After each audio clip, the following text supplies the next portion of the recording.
భగవంతుడు భక్తాంజనేయ స్వామి వచ్చాడు, కాశీ విశ్వనాథుడు వచ్చాడు, శివ పంచాయతన సహిత ఆలయం ప్రతిష్ఠ అయింది. కాబట్టి ఇక్కడ శ్రీరామనవమి, శ్రీరాముల కళ్యాణం ఎందుకు చేసుకోవద్దు అనే సందేహం.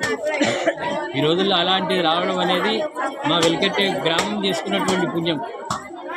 దాని ఫలితంగానే ఇక్కడ రామ పట్టాభిషేకం, శ్రీరామచంద్రుడు, సీత లక్ష్మణ సహిత ఆంజనేయ స్వామి విగ్రహాలు అనతి కాలంలో సంకల్ప బలము వెంటనే తెచ్చుకోవడం, తదనంతరం శ్రీరామ కళ్యాణం గత 10 సంవత్సరాల క్రితం ఆరంభించాము. ఇది కంటిన్యూగా పరంపరగా స్వామివారి అనుగ్రహంతో అందరూ బాగుంటున్నారు.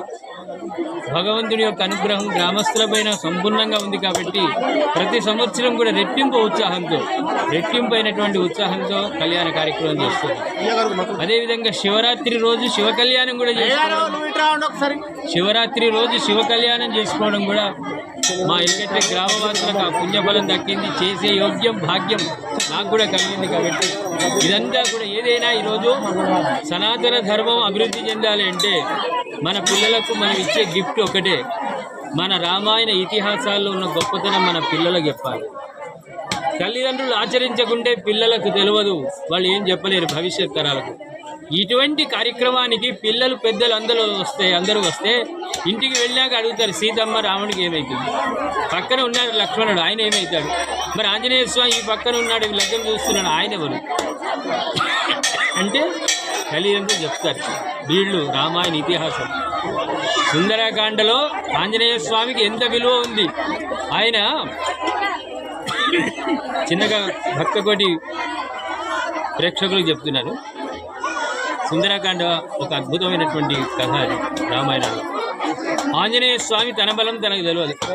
మిగతా వాళ్ళు ఆయనను ప్రోత్సహిస్తే లంకకు వెళ్ళిండు. మధ్యలో ఎన్నో అవరోధాలు వచ్చినా కూడా ఎక్కడ ఆగకుండా లంకకు వెళ్ళిండు.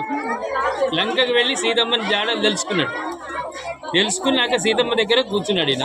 అప్పుడు సీతమ్మ అన్నది, అంజన్న నువ్వు పెద్ద బలశాలివయ్యా, అక్కడి నుంచి ఇక్కడికి వచ్చినావు, నువ్వు సామాన్యుడు కావు అంటే అప్పుడు ఆయన ఉన్నాడు.